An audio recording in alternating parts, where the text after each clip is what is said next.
July 8, 2014, Varna Airport, Bulgaria. A young man, 28-year-old Lars Matank from Germany, stands in a sterile hallway. Moments later, he sprints towards an exit, vaults a fence, and disappears into the dense forest beyond. His belongings, passport, wallet, phone, are left behind. He is never seen again. Lars was a German citizen, 28 years old at the time of his disappearance, and had a very close connection with his mother. He had many friends, a girlfriend, and a job at a local power plant. Lars had arrived in Bulgaria on June 30th with friends for a seaside holiday. What began as a carefree trip soon turned unsettling. On July 6th, Lars and his friends had a confrontation with rival football fans, which led to a violent altercation. Lars sustained a ruptured eardrum and a concussion. The doctor advised against flying and prescribed antibiotics to Lars. Due to Lars being unfit to fly, his friends had to go ahead and fly back without him, and he would soon follow on July 8th. However, being alone in Varna, Lars' behavior became increasingly erratic. He called his mother, whispering that people were trying to kill him. Hotel surveillance captured him pacing the hallways, hiding in elevators, and peering out windows as his paranoia started to escalate. On July 8th, Lars visited the airport doctor.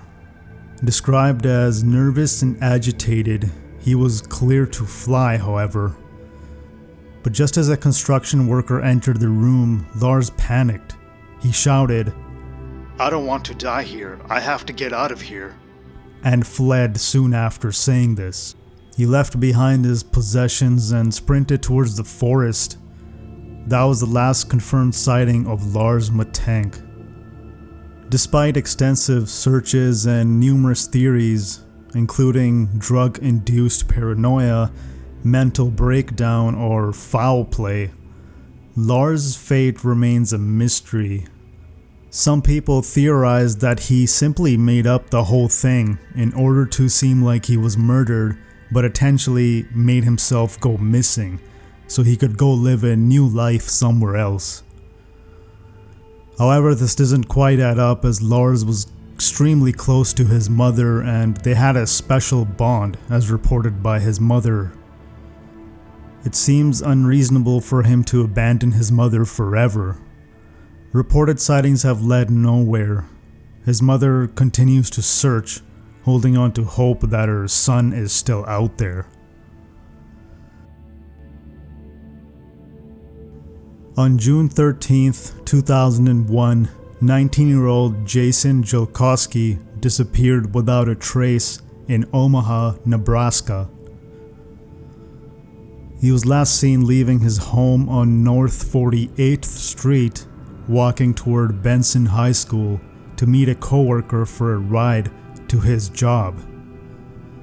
Despite extensive searches and investigations, Jason has never been found, and the circumstances of his disappearance remain a mystery.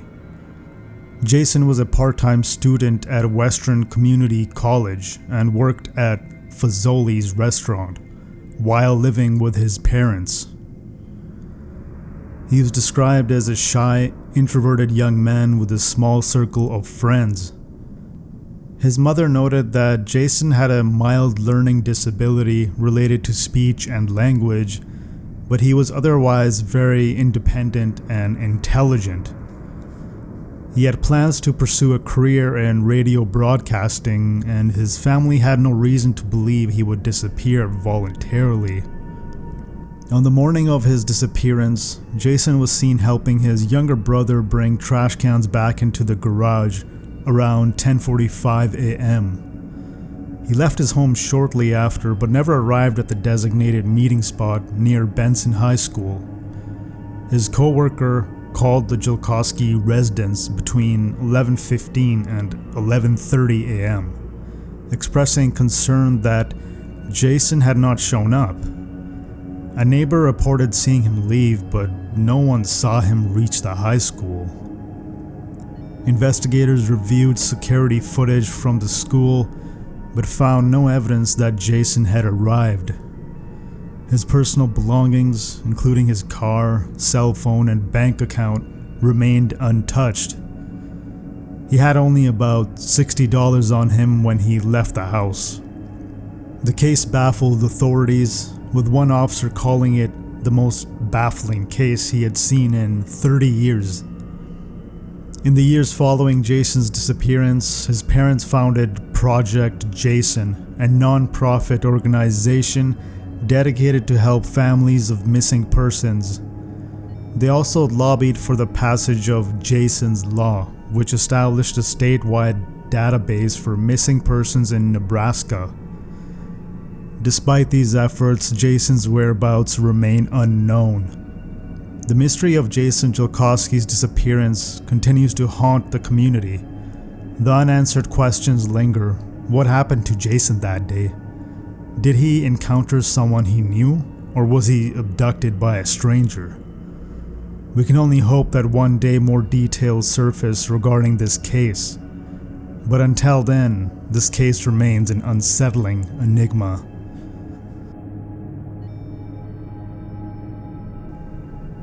In the early hours of August 9, 2013, 26-year-old Brandon Lawson vanished without a trace in the desolate stretches of Highway 277 near Bront, Texas. His disappearance remains one of the most perplexing cases in recent memory. Prior to his disappearance, Lawson had a heated argument with his girlfriend in San Angelo, Texas. Around 11:30 p.m., he called his father in Crowley, Texas, stating that he was on his way to visit him. At approximately 11:54 p.m., Lawson left his home in his silver Ford F-150. By 12:30 a.m., Lawson called his brother, Kyle, informing him that he had run out of gas on Highway 277 between San Angelo and Bront. During this call, Lawson mentioned, "3 men are chasing me out of town," later specifying it was the Mexicans in the neighborhood. Kyle questioned if Lawson was hallucinating, but Lawson denied this. The conversation was brief and disjointed, with Lawson ending the call abruptly. At 12:50 a.m., Lawson placed a 911 call to a nursing home in Robert Lee, Texas. The call was fragmented and difficult to understand, but he conveyed that he had run out of gas and needed the police. He mentioned being in the middle of a field with a vehicle nearby and someone chasing him into the woods. The dispatcher struggled to comprehend the details due to poor reception and Lawson's agitated state. Between 12:50 a.m. and 1:15 a.m., Lawson made several more calls to his brother, girlfriend, and a neighbor. During one call, he sounded out of breath and claimed he was bleeding. At 1:10 a.m., Kyle arrived at the location of Lawson's truck, which was found partially on the roadway with no sign of Lawson. Despite being on the phone with him, Kyle could not locate his brother. A sheriff's deputy arrived shortly after but found only the abandoned truck.